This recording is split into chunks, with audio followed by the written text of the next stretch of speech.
เป็นจำนวนเท่าใดเฮาก็สิได้เอาเป็นต้นนะครับประกาศให้เขายืมไปทุกคนครับเอาสมุดเล่มนี้ไง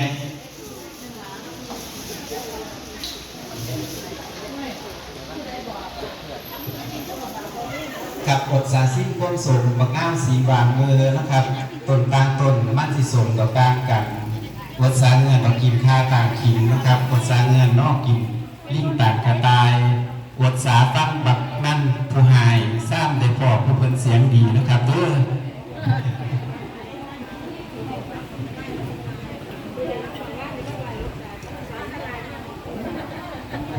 ว่ามวนว่ามีสาราว่ามีสาราตัวสาตั้งเอาครับสร้างขอผู้เป็นเสียงดีในยิ่งเป็นถึงหน้าในพยาบาลโมหาวเคยเจ้าก็โทษเอิ่นมาแน่โอ้เหตุจังใดแล้วมันไก่ได้หายข้างงาน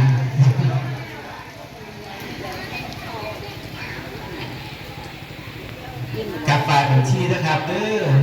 กับเรียนเชิญนะครับเพราะว่าบางต้นบางมองนะครับคนกับมาโดยที่คุณพ่อพญายเขียนเลยครับพ่อเราแจ้งมาแล้วว่าบานสั่งเสียน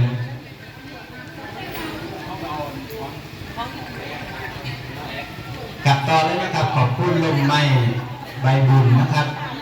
ที่ให้ดูแลอาศัยมากเกือบ30 ปีแล้วนะครับเมื่อนี้มีโอกาสได้มาเยี่ยมมายามบอกลาครับพ่อใหญ่แม่ใหญ่กับคุณพ่อคุณแม่ก็ถือโอกาสนี้นะครับกราบลาคุณงามคนดีนะครับของพ่อของแม่แต่กระสิเที่ยวไปเที่ยวมาเรื่องนี้ดอก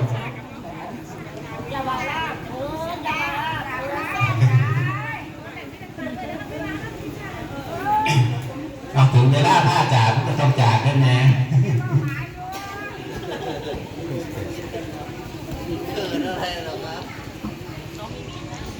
มันบอกไก่ดอกซ้ำนิดนึง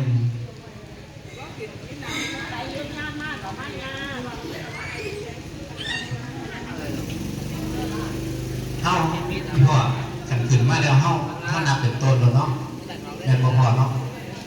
อันแมนครับขึ้นมาเป็นต้นแล้วเฮ้าก็เอาไปเช็คนะถ้าเขาเพิ่น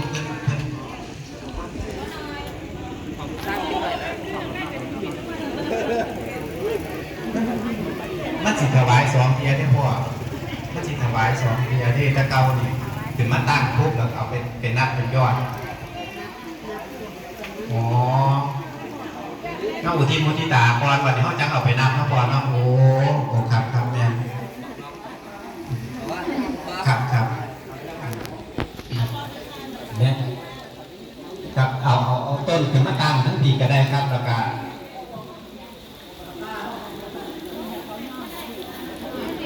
ครับ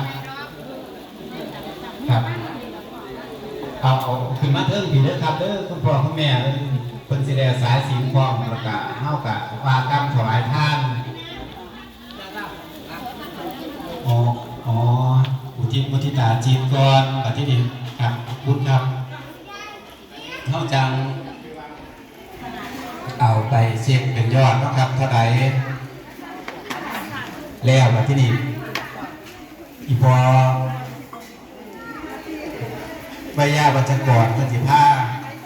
กล่าวคำถวายหลังจากหน้าทางวัดมาซอยนะครับบัวจุดเด่นดาบขนมของยูของกินก็บริการของพี่น้องกับลำพังคุณแม่นะครับที่มาทางวัดอาจจะพบพ่อเกี่ยวกับอาหารการกินนะครับคนจึงได้เห็นลงทานร่วมตัวร่วมใจนะครับเป็นเดียวเห็นลงทานกระต้มขนมของยูของกินมาคอยบริการพ่อแม่พี่น้องนะครับที่มาวัดของเฮามันนี่นะครับมาแสดงความกตัญญูกตเวทีต่อพระคุณเจ้านะครับกับบรรพบุรุษนะครับหลังจากมันนี่นะครับข้ามวัดป่าของเฮาเสร็จสิ้นแล้วนะครับต่อไปกับพวกจะเป็นข้ามวัดป่าของเฮาคือกันนะครับหรือว่าผู้ใดยังบ่ได้มามันนี่เมื่อต่อไปกับมาได้นะครับบริจาคการผมมี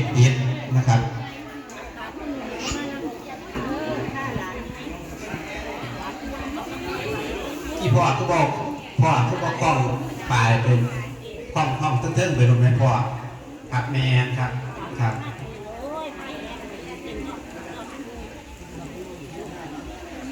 ครับครับเพราะว่าอย่างลูกหลานของเฮาทุกคนนะครับอาจจะบ่รู้ว่าจะย่างขามย่างรวมได้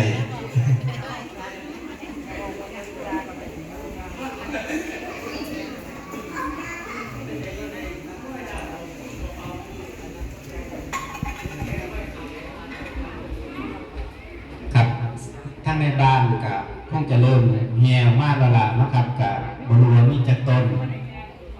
เพราะว่ากับประสานไปแล้วคนกำลังเดินทางออกมาเท่ากับ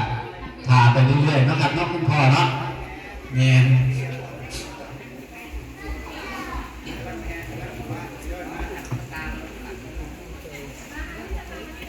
นี่กะกำลังเดินทางมานะครับคุณพ่อพงพิธานะครับอ่อนโพธา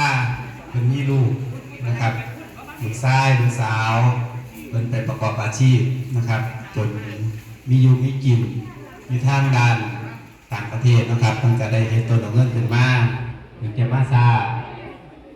ก็บอกเป็นอย่างมากครับเพราะยังถ่าแล้วก็กำลังเห็นก็คือกำลังเดินทางเข้ามาก็มีนะครับแล้วก็กำลังเฮียมาจากในบ้าน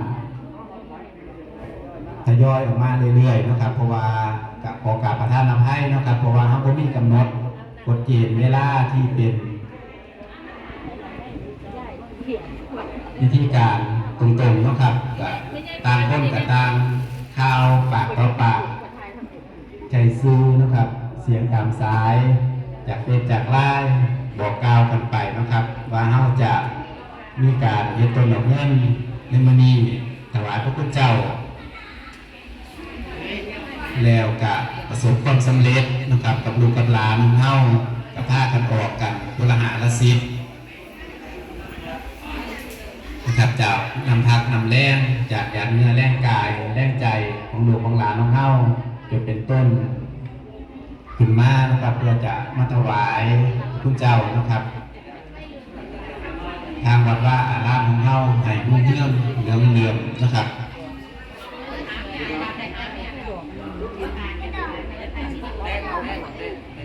ครับสำหรับจตุปัจจัยนะครับหรือว่าเงิน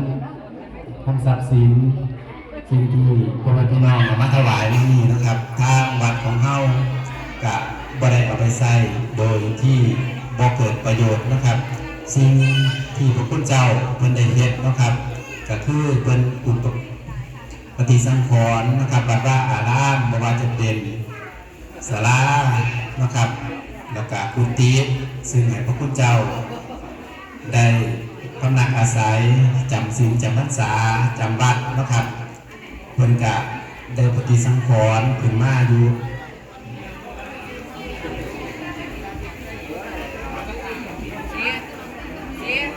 เอาไปรับในเรื่องนี้การเรียนไหนวันนี้ครับกับตอนนี้นะครับกับสำหรับที่เดินทางเข้ามาแล้วนะครับถึงย่านศาลาการประเรียนของเขาก็ขออนุญาตอ่านในนามพ่อข่าวนะครับจากบ้านสังเซียนนะครับเป็นจำนวนเงิน 2,600 บาทนะครับแล้วก็ต้นของเราทุกแสงวันที่5นะครับต้นของตลาดสดแม่แดงบริษัทจำปาแม่นชิวเนนี่นะครับและลูกหลานสิทธิแสนนะครับแล้วก็แม่ป้อมวรรณสารนะครับ 2,000 บาทอันนี้คือขออนุญาตอ่านสำหรับต้นนะครับแต่ยังไม่ทันได้เช็คยอดนะครับต้นของพ่อยุทธภูมิทองผู้นะครับต้นของแม่น้องกุลาแก้วนะครับต้นของไก่ฟ้านาวินนะครับธันวาทีนะครับแล้วก็ลูกหลานคุณยายสายบัวนะครับอาทิตย์ตั้งนะครับสวนสวย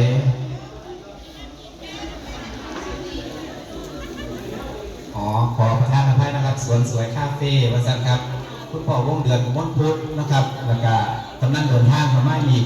กับของต้นตระกูลเสือซีนะครับเห็นอยู่กำลังกล่าวมาย่างหนาบานแล้วเพิ่นว่าเพิ่นสิไม่แห่วสันยังได้กระซางคอยได้แห่นะครับหลังจากนั้นนะครับนอกอุทิศ มุทิตาจิตนะครับให้กับพระคุณเจ้าแล้วเฮากะจะได้ไปนับไปเช็คนะครับเป็นต้นของแต่ละต้นในเท่าใดหลังจากเช็คแล้วเฮาก็จะมาร่วมกันเป็นจำนวนเงินเท่าใดแล้วเฮาก็จังได้มากล่าวคำถวายทานพระคุณเจ้ารับ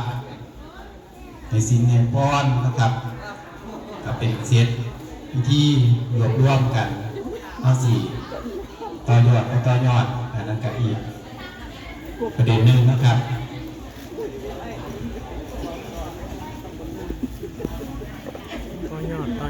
รู้สึกชื่นชมยินดีหลายเนาะครับเพราะว่าบุญปานใดสำหรับวัดว่าอารามของเฮานะครับเพราะว่าจะเป็นวัดบ้านวัดป่าหากว่าได้ยินข่าวนะครับว่ามีบุญมีงานเพราะว่าจะเป็นตุสงกรานต์บุญปีใหม่บุญปานใดแต่ตามแต่นะครับพี่น้องเฮาก็ให้ความร่วมมือเป็นที่นาเลื่อมใสนะครับใจใส่ศรัทธาล้นหลามนะครับที่สาระคุณทรัพย์ไม่ว่าจะเป็นคนละหาละซีดนะครับสาระแรงกายแรงใจมาตุ่มมาห้อมกันจนเป็นต้นดอกเงินจนเป็นต้นกระถินต้นปานะครับขอขอบคุณพ่อคุณแม่ของเฮาทุกผู้ทุกคนนะครับเด้อ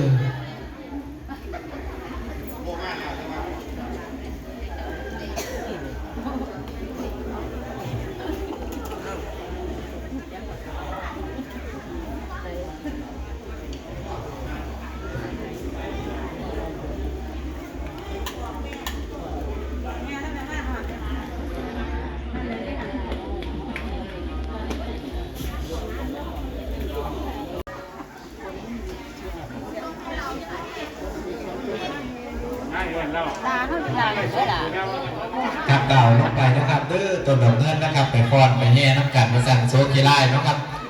ปีนึงได้เฮ็ดเที่ยวนึงไหมครับเท่าสิมาโศกว่าเสามันบ่แมนดอกเนาะไปฟ้อนซะเครื่องเสียงเอาถึงบ่ได้ว่าจ้างได้ว่ากับพร้อมที่จะให้ความสนุกสนานนะครับมาคุณสงกรานต์นะครับเด้อเอาต้นดอกเงินสะดวกเดินเพลินบ่นี่ก็บ่เป็นหยังเนาะครับเด้อ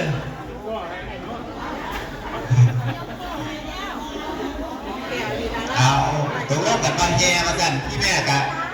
ลงไปเด้อครับเด้อพาดูพาเต่าไปฟ้อนจ้ะเอามันม้วนจะเนาะจังใดมันมาหอดบานนี่แล้วเอาเครื่องเสียงเอาไปจังใดเนาะเราจะมาคลายหน้าคลายตาเด้อเอาจวดเที่ว่าเหรอเนาะแต่มันบ่ได้แย่มันเป็นยังไงมันเป็นข้างๆค่าๆอยู่เนี่ย